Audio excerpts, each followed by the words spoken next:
Bismillahirrahmanirrahim and Assalamu alaikum everyone. You're watching my YouTube channel BCP Synergy. This is lecture number 3 for the subject of physics. In today's lecture we are going to study about dimension. Previously we have covered the topic of derived physical quantity, where I even assigned you a task to find the base physical quantities and base unit of some of the derived physical quantities, which include Young modulus, pressure and frequency.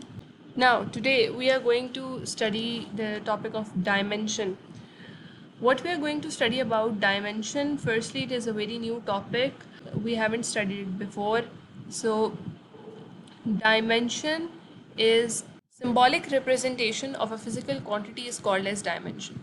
When you are representing a physical quantity symbolically and you are expressing its qualitative nature, then it is said to be the dimension of that physical quantity. So you can define it in both ways. Either symbolic representation of a physical quantity is called dimension, or you can say the qualitative nature of physical quantity is called as dimension. Now, what is qualitative nature? Qualitative nature refers to the same nature of physical quantities, like height height and radius. They both have same nature, as they both are considered to be distance or length, right? Height of a wall or radius of a circle both means length. Therefore, both have same qualitative nature. How we can represent dimension? Because we are mentioning that it is symbolic representation of a physical quantity. So dimension is represented by capital letters enclosed in square bracket. How? Let's see dimension of base quantities. You can see length. What is its dimension? There is a capital letter, that is capital L, which is enclosed in square bracket. This is the dimension of length. Now height, radius, or you can say width, they all have same dimension, that is capital L enclosed in square bracket. Now dimension of mass is capital M enclosed in square bracket. For time it is capital T enclosed in square bracket. Of temperature it is theta. This symbol is called as theta. Theta enclosed in square bracket is the dimension of temperature. Capital I enclosed in square bracket is the dimension of electric current. Then capital N enclosed in square bracket is the dimension of amount of substance. And for luminous intensity or intensity of light, whatever you can say, its dimension is capital J enclosed in square bracket. Now we are deriving the dimension of derived quantities. Derived quantities are those quantities which are obtained by either multiplication or division of the base quantities. Then derived units are those units which are derived from base units. Likewise, if you have a derived quantity and you want to find its dimension, then how it is possible? Now area is a derived quantity and I want to find its dimension.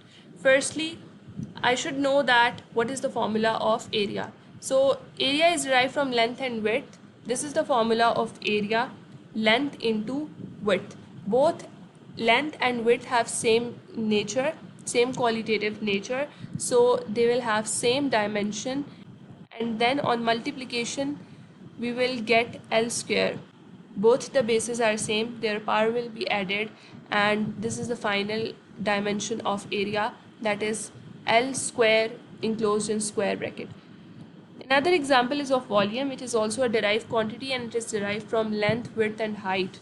Now if you want to find its dimension, how it is possible?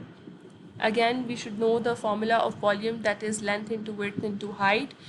Length, width and height, they all have same qualitative nature, so they will have same dimension as well. The bases are same and power will be added. Here is the dimension of volume, that is L cube enclosed in square bracket. Let's move towards a little complex derived quantity, that is velocity. It is a derived quantity, it's not very complex, but we are seeing the case of division actually. So velocity is a derived quantity and it is derived from length and time. This is the formula of velocity, v is equal to d by t. V is the symbol of velocity, d is the symbol for length or displacement you can say, and time has the symbol T. So what will be their dimensions? Dimension of length is capital L enclosed in square bracket, and same is for displacement. And on the other hand, for time it is capital T enclosed in square bracket. Now the final result is capital L capital T raised to the power minus 1 enclosed in square bracket. Now a question arises that why we have mentioned the dimension of the derived quantity, that is velocity over here, in multiplication form, and why not in the division form?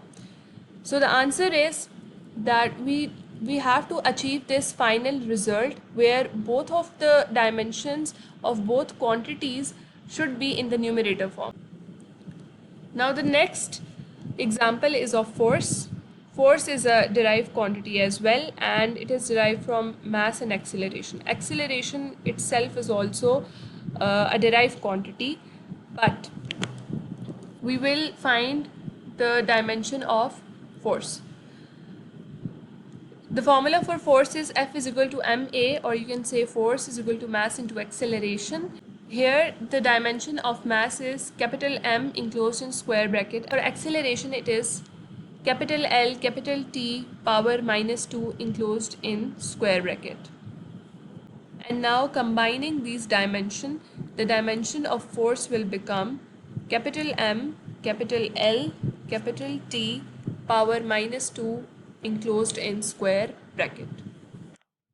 So these are now the four important terms we have to deal with.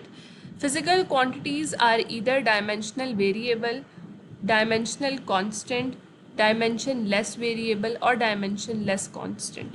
So all of these four categories, they have specific physical quantities which fulfill the conditions accordingly. So dimensional variable.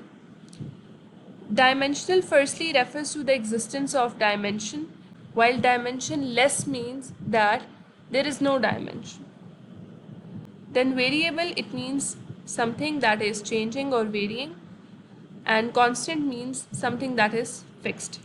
We will see in the case of physical quantity that what is fixed or what is changing. But dimensional means that there are some physical quantities which consist of dimension, while there are some other physical quantities which does not consist of dimension. So they are dimensionless. Now, what is dimensional variable? So it is a physical quantity that consists of dimension and variable magnitude. For example, length. Length has a dimension, that is capital L enclosed in square bracket. There is also dimension of velocity, mass, and time, but their magnitude can vary. Again, if I take the example of a wall and a circle, if you are measuring the length of a wall, its magnitude will be different than that of the radius of a circle. So there are different magnitudes or variable magnitudes of the physical quantity, but they consist of dimension. Then dimensional constant means those physical quantities that consist of both dimension and constant magnitude are called as dimensional constant. For example, if we talk about the speed of light in vacuum, it is always 3 into 10 raised to the power 8 meter per second. And also the dimension is existing, that is LT minus 1. Same is the case for gravitational constant. Its value is also fixed, that is 6.67 into 10 raised to the power minus 11 Newton meter square per kilogram square, while its dimension also exists. Then dimensionless variable. Dimensionless means those physical quantities which does not consist of dimension, while variable means their magnitude is varying, and in case of dimensionless constant, the magnitude is fixed. So what are dimensionless variables? These are the physical quantities that does not has dimension and has variable magnitude. For example, strain and coefficient of friction. While dimensionless constants are those physical quantities which does not have dimension but they have constant magnitude. For example, pi, its value is 22/7, it's fixed but has no dimension. For pure numbers, they also do not have dimension.